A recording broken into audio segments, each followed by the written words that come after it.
mas pensava que teríamos menos irmãos, né? Graças a Deus, né? Muitos vieram para glorificar o nome do Senhor. Nós queremos hoje iniciar uma nova série de estudos dentro da Escritura, claro, e nós, anos atrás, começamos a tratar do livro de Deuteronômio. Não sei quem lembra. Estudamos do capítulo 1 até o capítulo 4 de Deuteronômio. E paramos por quê? Porque é um livro mais denso, Antigo Testamento. Sei que muitos irmãos têm ou dificuldade ou resistência ao Antigo Testamento. E então a gente faz em doses homeopáticas, né? De pouquinho em pouquinho. Se for o livro de Deuteronômio todo de uma vez, talvez dificulte. E então fomos até o capítulo 4. E hoje vamos retornar ao capítulo 5, que é exatamente o texto que trata dos 10 mandamentos. Então é importante, eu acho que nunca falamos de modo tão concentrado sobre os 10 mandamentos, e é muito importante estudá-los. Por quê? Porque estas 10 leis, 10 palavras, é chamado também de decálogo, é o sumário da lei de Moisés, que tem 613 mandamentos, reflete o caráter de Deus. Então, você quer conhecer o Senhor, você tem que conhecer os 10 mandamentos e a lei de Moisés. Obviamente, nem tudo da lei de Moisés, a gente chama lei de Moisés, os 10 mandamentos e tudo que deriva deles. Porque os outros mandamentos que estão de Êxodo a Deuteronômio são ordens, mas são ordens derivadas dos 10 mandamentos. Se você observar bem, todas elas acabam de alguma forma voltando como um princípio específico de um dos 10 mandamentos. Chega no Novo Testamento, Jesus resume toda a lei de Moisés em 2 grandes mandamentos. Isso significa o quê? É que Jesus, que está preparando os fundamentos da igreja, quer que a igreja viva, não como Israel viveu, mas viver por princípios. E aqui é muito difícil viver por princípio. A gente falou um pouco hoje na sala de escola dominical sobre isso, porque nós queremos leis e regras. O ser humano é assim, pecador, ou ele vai para a libertinagem, ou ele vai para o legalismo. Um exemplo muito simples, né? Vestimenta. O Novo Testamento ensina se vestir com ordem e decência, não é? Simplicidade. As mulheres na sua simplicidade, mas com beleza, sem a sensualidade, e os homens da mesma forma, né? Na sua simplicidade e beleza, mas sem a sensualidade. O que é que acontece? Aqui é um exemplo. Libertinagem. Aí relativiza o que é ordem e decência. É o que eu acho que é. E aí cada um se veste de uma maneira esquisita. Legalismo, o que é? Só é crente quem usa, um exemplo, uma burca. Daniela veio de burca hoje. Só é crente, brincadeira. Mas parece. Falta só cobrir ela. Só é crente quem usa uma roupa X. Aí bota foto ali no quadro de aviso, roupas recomendadas pela Igreja Batista Manancial. Nunca, pelo menos enquanto eu estiver aqui, vamos fazer um negócio desse. Mas vamos ensinar o quê? Ter sabedoria. O crente tem que ter sabedoria, consciência, entendimento, de obviamente escolher uma roupa adequada, de escolher uma música adequada, de ir para um lugar adequado ao crente, entende? Então, a igreja, ela vive por princípios, ela tem que ter uma consciência moldada pelo Espírito Santo de Deus. Não podemos retroceder e viver por regras. Princípios são regras, mas são regras gerais. Por isso que Jesus restringiu tudo a 2 grandes princípios. Toda a lei de Moisés depende desses 2. Amar a Deus e amar ao próximo, não é? Então, por isso, nós, dentro do estudo de Deuteronômio, queremos investigar, a gente vai fazer tipo uma espécie de flashback nos nossos estudos aqui de domingo, no livro de Deuteronômio, observando os mandamentos e a relação desses mandamentos com o Novo Testamento, que é óbvio, né, como somos igreja, não somos Israel. Então nós temos que fazer essas relações, porque senão nós podemos correr o risco de defender a circuncisão. Vamos circuncidar todo mundo aqui, entende? Não cabe. Ou então, vamos guardar o sábado. também não cabe para a igreja. A gente vai estudar isso sobre o sábado, no dia do mandamento do sábado. E, na verdade, é muito produtivo o estudo do Antigo relacionado ao Novo Testamento para entender a mentalidade do Senhor Jesus Cristo quando ele veio pregar na terra e entender a mensagem dos apóstolos nas epístolas. Então, se você talvez não saiba, acho que quase todos sabem disso, 80% do Novo Testamento é citação direta ou indireta do Antigo Testamento. Os 3 livros mais citados são Deuteronômio, Salmos e Isaías. São os 3 livros mais citados no Novo Testamento. Quando o Senhor Jesus Cristo, em Mateus 4, foi tentado por Satanás, ele cita 3 versículos do livro de Deuteronômio. Percebe? E muitas vezes, quando se fala da lei de Moisés, o autor está se referindo ao livro de Deuteronômio, que tem os aspectos da lei mais atualizados e sintéticos aqui. Então, antes mesmo de entrar na própria lei de Moisés, nós queremos entender a relação da lei de Moisés para com a igreja do Senhor Jesus Cristo. Isso é fundamental para o nosso entendimento da Bíblia, a aplicação da palavra de Deus para os dias de hoje, na nossa vida, para nós nem sermos libertinos, nem sermos legalistas, mas sermos o que Jesus quer que nós sejamos. Jesus sempre buscou o equilíbrio. Um exemplo muito claro disso está lá em Mateus 23. Jesus em Mateus 23 é muito duro. Vamos ler alguns versículos aqui desse capítulo. Jesus é muito duro contra os fariseus, porque eles guardavam a lei da forma errada. Só que no início do capítulo, Jesus diz, olha, fazei tudo o que eles vos dizem. Jesus diz, aproveite o que os fariseus ensinam. Olha aí, mas não faça como eles fazem. Então nós temos que ter esta sabedoria, aproveitar o que é correto, segundo o que a Bíblia nos ensina, de tudo que está ao nosso redor, e rejeitar o que é errado. E isso é difícil para nós. Hoje, como crentes em Jesus, é muito difícil, porque nós queremos tudo mastigado, temos preguiça de ler, preguiça de pensar, preguiça de refletir, de orar, de esperar. Até para esperar a gente tem preguiça. Então somos muito imediatistas, queremos as coisas mastigadas e prontas, e a vida não é assim. É necessário você ter leitura da Bíblia, vida de oração, reflexão, para poder tomar as decisões acertadas. E, irmãos, Deus honra, aqueles que vivem assim, querendo acertar a vontade de Deus, como dita na Bíblia Sagrada. Não a vontade de Deus que eu estou tentando adivinhar, que não dá, mas a vontade de Deus como é dita na Bíblia Sagrada. Vamos ler do verso 1 ao 21, que é a leitura, digamos assim, oficial, dos 10 mandamentos. Deuteronômio é a segunda repetição dos 10 mandamentos. Então vamos ler Deuteronômio capítulo 5, verso 1. Chamou Moisés a todo Israel e disse-lhe, ouvi, ó Israel, os estatutos e juízos que hoje vos falo aos ouvidos, para que os aprendais e cuideis em os cumprirdes. O Senhor nosso Deus fez aliança conosco em Horebe. Não foi com nossos pais que fez o Senhor esta aliança, e sim conosco, todos os que hoje aqui estamos vivos. Face a face falou o Senhor conosco, no monte do meio do fogo. Neste tempo eu estava em pé entre o Senhor e vós, para vos notificar a palavra do Senhor, porque temestes o fogo, e não subistes ao monte, dizendo, eu sou o Senhor teu Deus, que te tirei da terra do Egito, da casa da servidão. Não terás outros deuses diante de mim. Não farás para ti imagem de escultura, nem semelhança alguma do que há em cima no céu, nem embaixo na terra, nem nas águas debaixo da terra.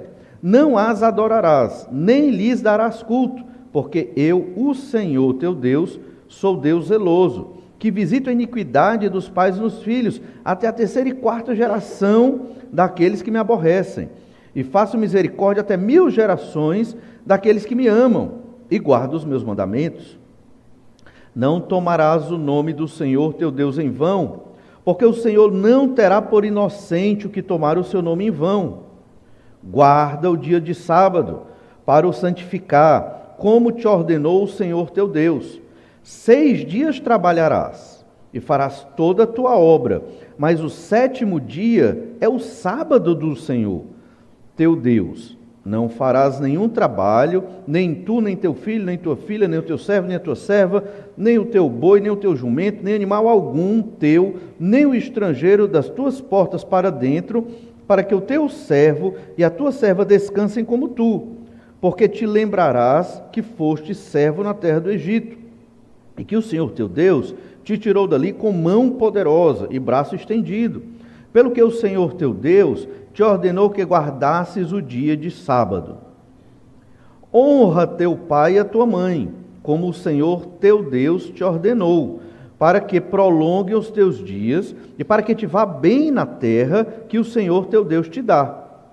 Não matarás, não adulterarás, não furtarás, não dirás falso testemunho contra o teu próximo, não cobiçarás a mulher do teu próximo, não desejarás a casa do teu próximo, nem o seu campo, nem o seu servo, nem a sua serva, nem o seu boi, nem o seu jumento, nem coisa alguma do teu próximo. Nós vamos então ver cada um dos preceitos dos 10 mandamentos e vamos observar também que a lei de Moisés, que foi dada em Êxodo 20 e repetida aqui em Deuteronômio 5, foi feita assim porque a geração, daqueles que não tiveram fé e coragem para entrar na terra de Canaã por Cades Barneia, essa geração foi morta no deserto. Aqui nós temos uma nova geração, uma segunda geração que vai entrar na terra prometida, a terra de Canaã. Então foi necessário uma nova proclamação da lei e uma atualização da lei, que é exatamente o livro de Deuteronômio. Ele serve exatamente para isso. Perceba como a lei é importante para o Senhor e o povo tem que ter o conhecimento da lei do Senhor. Outro detalhe importante sobre a lei de Moisés é que em Êxodo ela foi pela primeira vez apresentada de forma escrita. Moisés recebe as tábuas da lei, provavelmente com as 10 palavras, que são os 10 mandamentos, mas também depois ele registra todos os outros mandamentos subsequentemente. No entanto, antes do registro escrito da lei de Moisés, esta lei, ou parte dela, já estava sendo dada desde Adão e Eva. Não sei se você lembra, mas em Gênesis capítulo 2 já tem a orientação de guardar o quê? O sábado. Nem tinha pecado no mundo. Já tinha a lei para guardar o 7º dia. Percebe? Da mesma forma com relação ao casamento, A gente não tem uma lei específica aqui sobre a questão do casamento, mas fala do honrar pai e mãe. Então, já havia o princípio do casamento antes do pecado. E ao longo do texto do Antigo Testamento, ali do livro de Gênesis, outros elementos da lei de Moisés são dados, certo? Só que aqui ele é registrado de modo escrito, modo mais objetivo. O que para nós é muito comum, escrever um bilhete, escrever uma carta, até você escrever seus devocionais, suas orações. Isso é muito comum para nós. Coisa mais comum que tem é você ter uma caneta Bic, um pedaço de papel na sua casa e escrever. Na antiguidade, não era tão simples assim. Não era todo mundo que tinha habilidade da escrita, entende? Os textos do Antigo Testamento e do Novo também eram caros, porque era um profissional bem habilitado para a época que registrava e copiava esses textos para serem muitas vezes vendidos. Era sob encomenda. Os rabinos que tinham esses textos, os sacerdotes que tinham, os escribas, os reis tinham um texto. Mas não era todo israelita que tinha na sua casa os livros de Moisés, que eram os 5 primeiros livros da Bíblia. Tinha que ser uma pessoa que tinha mais condição financeira para ter esses livros. Entende? O que é que eu quero dizer com isso? A tradição oral era muito forte naquela época. Então, mesmo que a lei do Senhor tenha sido dada assim de modo mais, digamos, oficial, marcada assim na história em Êxodo 20 e Deuteronômio 5, essa lei já estava sendo dada na oralidade.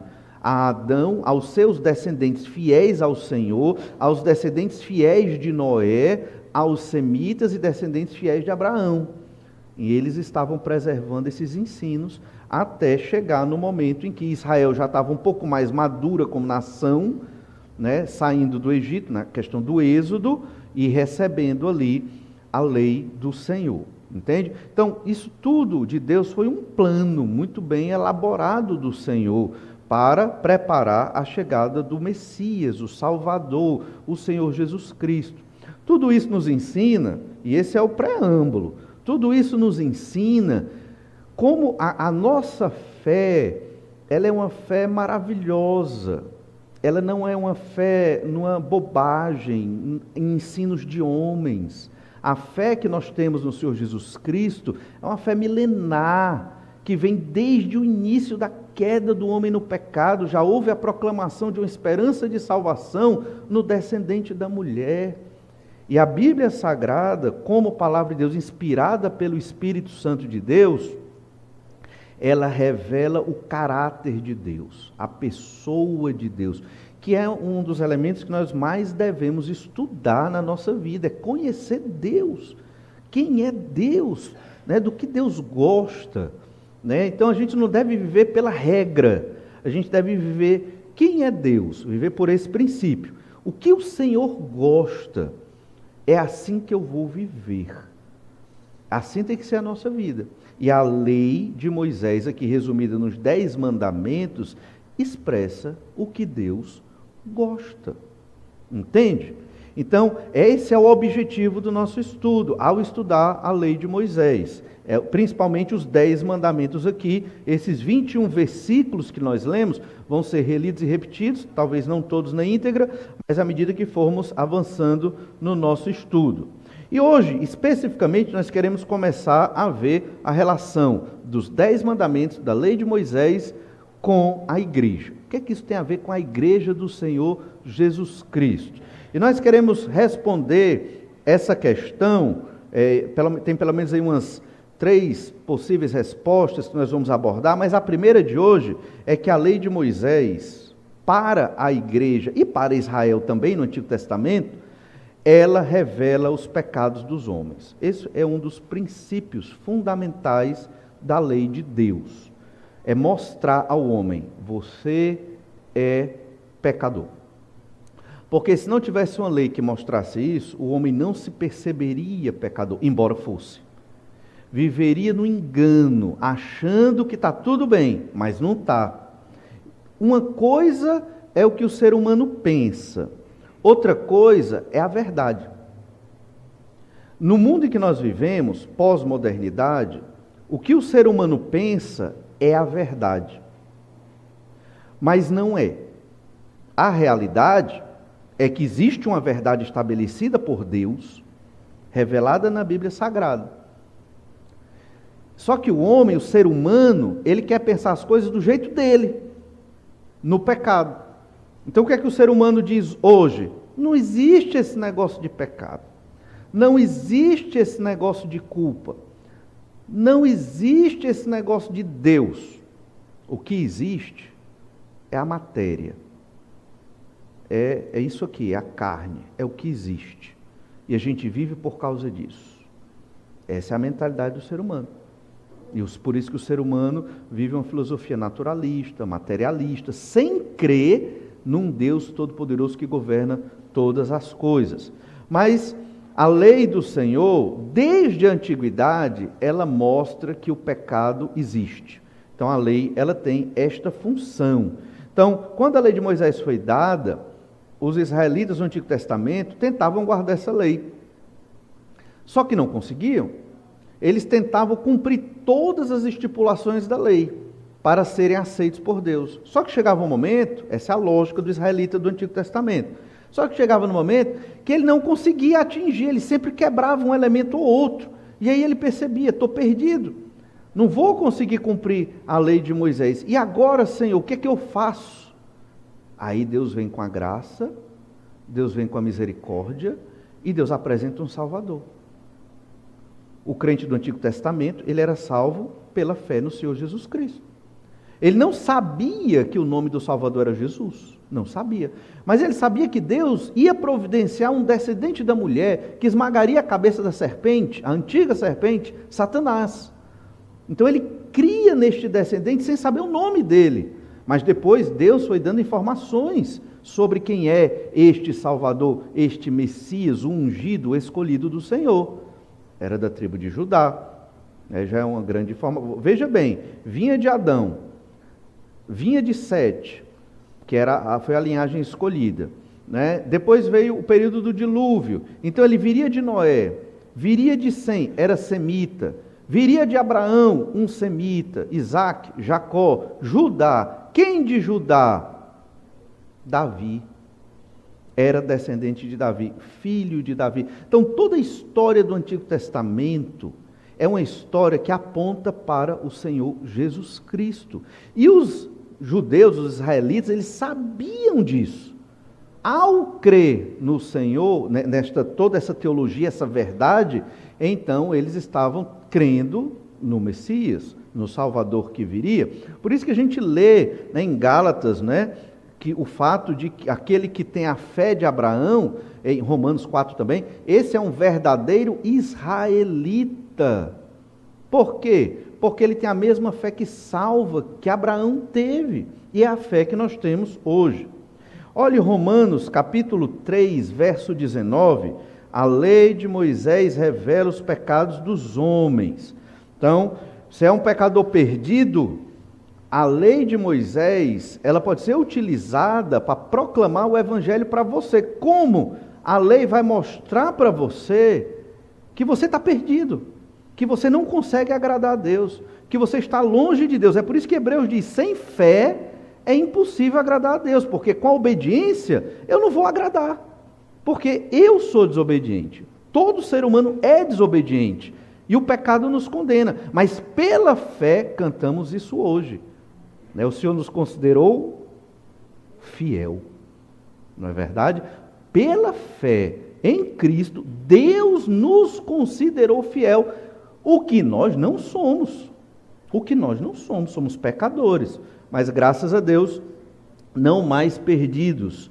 Olha então Romanos 3, 19 a 20, diz assim, ora, sabemos que tudo o que a lei diz, aos que vivem na lei, o diz, para que se cale toda boca e todo mundo seja culpável perante Deus. É muito claro, o objetivo da lei é esse.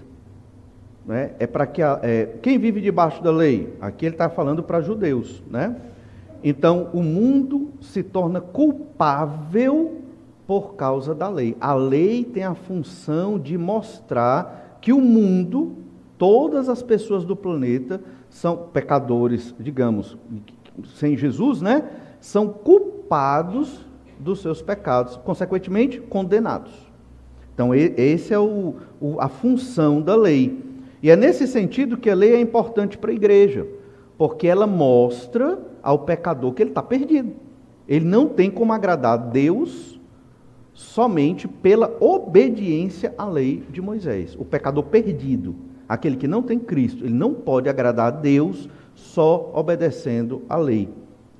Digamos que uma pessoa diga, eu não vou crer em Jesus, eu vou agradar a Deus só lendo a Bíblia e seguindo tudo o que a Bíblia diz. Essa pessoa vai conseguir agradar a Deus? Não vai. Ela vai ser um legalista. Ele pode ter uma boa ética aos olhos dos homens, mas não aos olhos de Deus. Não tem como agradar a Deus só observando a lei para os pecadores perdidos. Lembra disso? Porque para os salvos, aí é outra função da lei.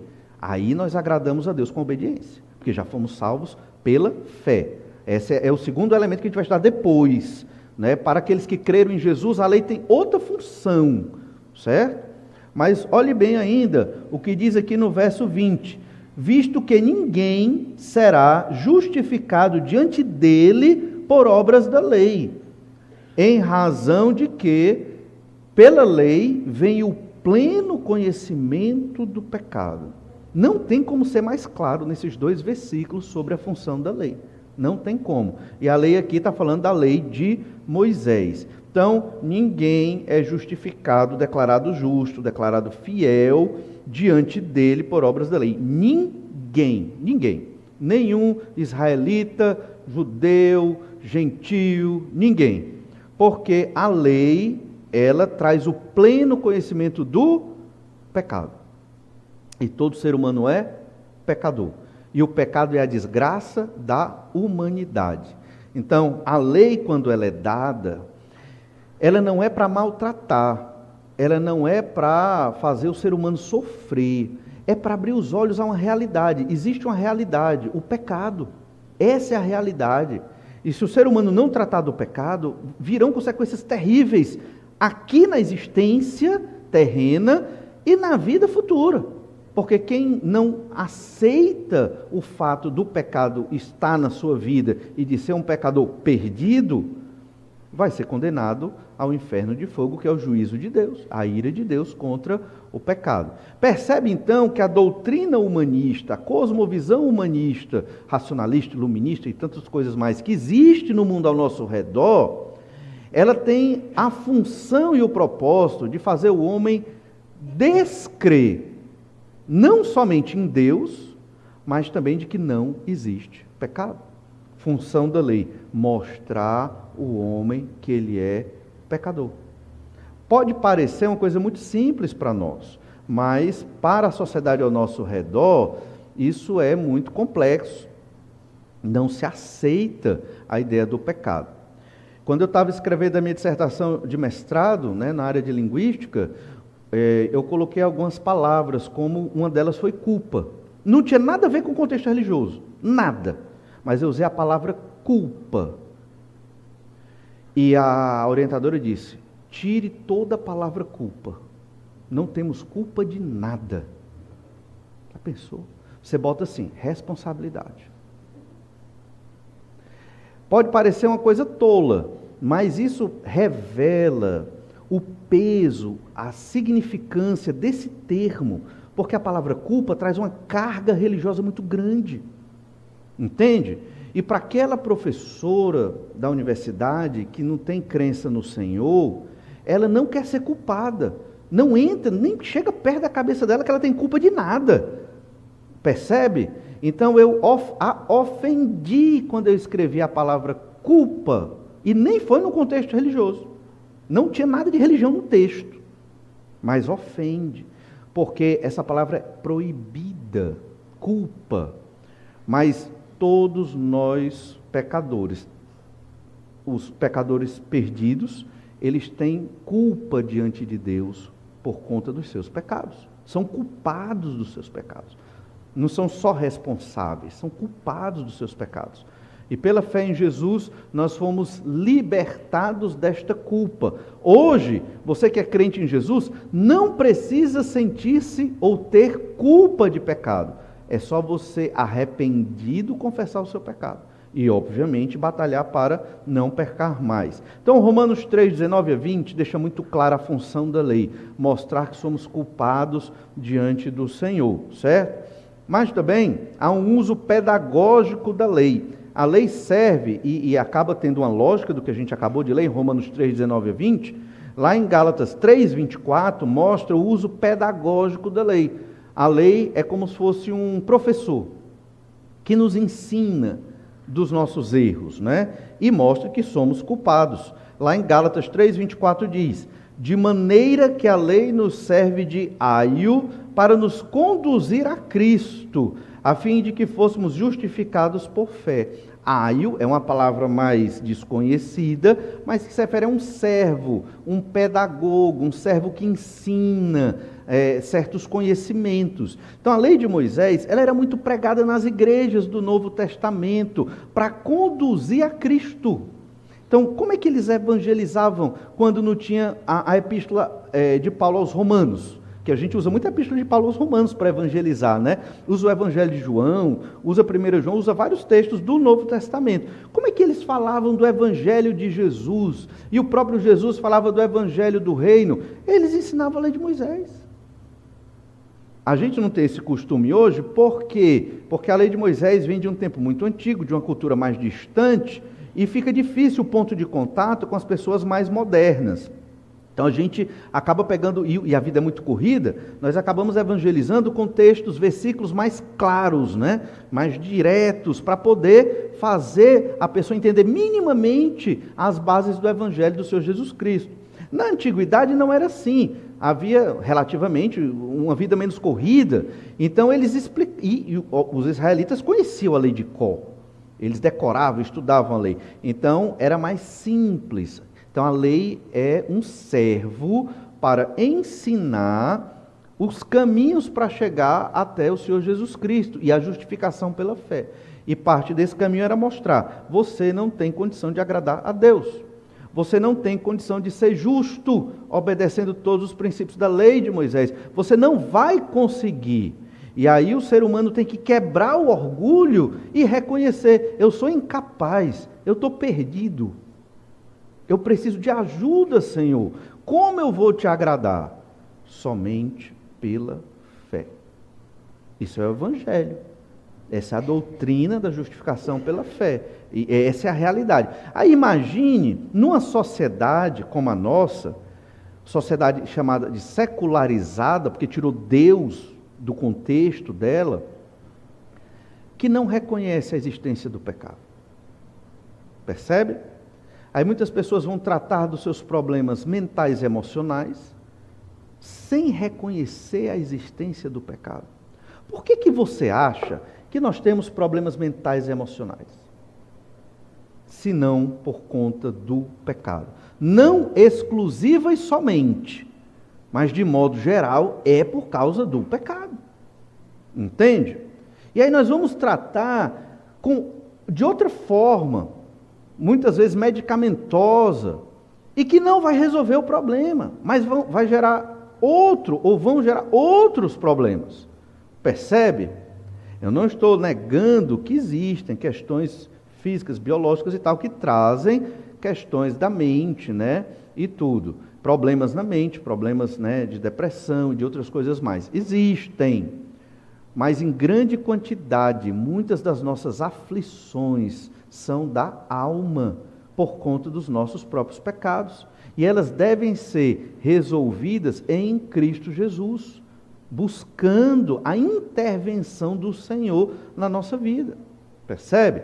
Então nós temos que ter esse entendimento. A sociedade, então, ela acaba se perdendo e se destruindo. Por quê? Porque ela acredita que ela tem a resposta nela mesma. E ela ignora o pecado, que é um grande e grave problema, como ela ignora a solução, que é o próprio Deus e o Salvador, o Senhor Jesus Cristo. A gente está falando aqui da lei de Moisés, e a gente pensa logo em quê? Israelita. Tudo bem, a lei de Moisés, ela aponta os pecados dos israelitas. E os outros que não são israelitas? Né? E os babilônicos, e os ninivitas, e outros, né, que viviam na terra de Canaã, que não tinham conhecimento da lei de Moisés, não tinha mídia como tem hoje, né? Então, como é que eles sabiam que eram pecadores? Aí você vai lá para Romanos capítulo 2, verso 14. Romanos 2,14 diz, Romanos 2,14, quando, pois, os gentios que não têm lei procedem por natureza de conformidade com a lei, não tendo lei, servem eles de lei para si mesmos. Estes mostram a norma da lei gravada no seu coração, testemunhando-lhes também a consciência e os seus pensamentos, mutuamente acusando-se ou defendendo-se. O que o apóstolo está revelando aqui é que a lei de Moisés, ela foi dada, e uma das funções da lei é apresentar o pecado do homem. E ela foi dada de modo oficial aqui, registrada por escrito, né? Pelo menos os 10 mandamentos 2 vezes e em Deuteronômio um complemento da lei. Só que os princípios da lei, eles estão na mente das pessoas. Matar é pecado em todo canto. Entende? Desonrar pai e mãe é pecado, é errado em todo canto. Isso está gravado na mente, nas culturas. Óbvio que tem culturas que vão deturpar esses princípios por conta do pecado, mas a lei revela o que Deus quer, e o pecador perdido, ele sabe no fundo, ele tem entendimento, porque esta lei, o princípio dela, está dentro deles. Então, se alguém nunca leu a Bíblia, ele sabe que ele tem erros, talvez ele não chame de pecado, mas ele tem erros, ele tem problemas, algo está errado, ele sabe. E se ele observar bem, ele vai descobrir alguns elementos que estão na lei de errado na vida dele. E veja o final do versículo: mutuamente, acusando-se e defendendo. Isso acontece na sociedade, de uns para com os outros, e acontece na nossa mente. Tem hora que estamos nos acusando dos nossos erros e pecados, pensando no pecador sem Cristo, né, perdido. E tem hora que eu estou me defendendo. Não, eu não sou assim não. Não, eu não sou tão pecador assim. Ao me defender, eu me justificando do meu erro, eu já estou me entregando que eu estou errado. Entende? Então, a lei de Moisés, ela serve, né, como um modelo de ética orientado por Deus, certo? E aqui, quem não tem conhecimento da lei, ainda assim, essa pessoa, ela tem nela, na constituição do ser humano, ela tem o conhecimento dos princípios da lei, de modo que ela se acusa. E ela se defende para poder não viver nessa angústia, né, de se acusar. Daí a gente, e outros versículos nos atestam também, tem um princípio muito importante. É que não existe felicidade para um pecador perdido. Ele pode até transparecer essa felicidade, como no Instagram. A turma bota lá os copinhos de café, né, as Torre Eiffel, tudo lá no seu Instagram, mas quando você conhece a pessoa, a vida dela não corresponde a todo aquele glamour e felicidade. Nada contra a Torre Eiffel, né? Pode ir, mas não tem problema não.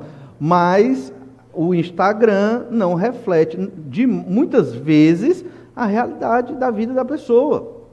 Felicidade é ter um bom relacionamento com Deus, é ter o perdão de Deus. Isso é felicidade. Felicidade é você saber que se você cometer uma besteira grande hoje, você pode, honesta e sinceramente, se prostrar e pedir perdão. E você tem a certeza que você vai ser perdoado, porque Jesus morreu na cruz para você ter o perdão. Entende? Você não precisa carregar a culpa, Jesus carregou por você. Percebe? Isso é felicidade. É saber que há uma aliança, um acordo, um contrato assinado com sangue pelo Senhor Jesus Cristo. E que você é filho de Deus, e o Senhor, que é pura bondade e misericórdia, jamais vai nos abandonar. Você pode até achar que Deus lhe abandonou, mas Ele não abandonou. É nós que, infelizmente, temos pouca fé. O Senhor que fez esse acordo conosco jamais vai nos abandonar. Jamais. E Ele está sempre por nós. Entende? Isso é felicidade. Você tem essa força, esse consolo, esse perdão. Não tem nada mais que nós precisamos. O resto é consequência. O resto é derivado. E serão bênçãos. Percebe? Então, temos que entender essas verdades na nossa vida. E para finalizar, vamos só iniciar a leitura de um texto muito importante do Novo Testamento, Marcos 10, 17, que vai falar exatamente sobre, Marcos 10, 17, vai falar exatamente sobre o uso da lei, o mau uso da lei na época do Senhor Jesus Cristo. Marcos 10, 17 diz assim: E pondo-se Jesus a caminho, correu um homem ao seu encontro e, ajoelhando-se, perguntou-lhe: Bom mestre, que farei para herdar a vida eterna? Respondeu-lhe Jesus: Por que me chamas bom? Ninguém é bom, senão um, que é Deus. Sabes os mandamentos: não matarás, não adulterarás, não furtarás, não dirás falso testemunho, não defraudarás ninguém, honra a teu pai e a tua mãe.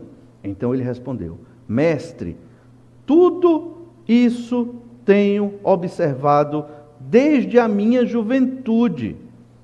Jesus, fitando-o, Jesus olhou nos olhos dele, o amou e disse: Só uma coisa te falta. Vai, vende tudo o que tens, dá-o aos pobres, e terás um tesouro no céu. Então vem e segue-me. E o verso 22. Ele, porém, contrariado com esta palavra, retirou-se triste, porque era dono de muitas propriedades. Então, ele não entendeu o ensino da lei de Moisés. Mas a gente vai ver isso, né, na próxima semana. Vamos orar, pedir que o Senhor nos abençoe. Obrigado, ó Pai, pela bênção que o Senhor nos dá. Obrigado pela Tua palavra, pela lei de Moisés, pelo Antigo Testamento e pela revelação da nova aliança que nos ensina como agradar ao Senhor. Transforma, ó Deus, a nossa mente mais e mais no aprofundamento do estudo da Tua Escritura, para que saibamos Te agradar e Te obedecer da maneira correta. É o que Te pedimos, ó Pai, em nome de Jesus. Amém.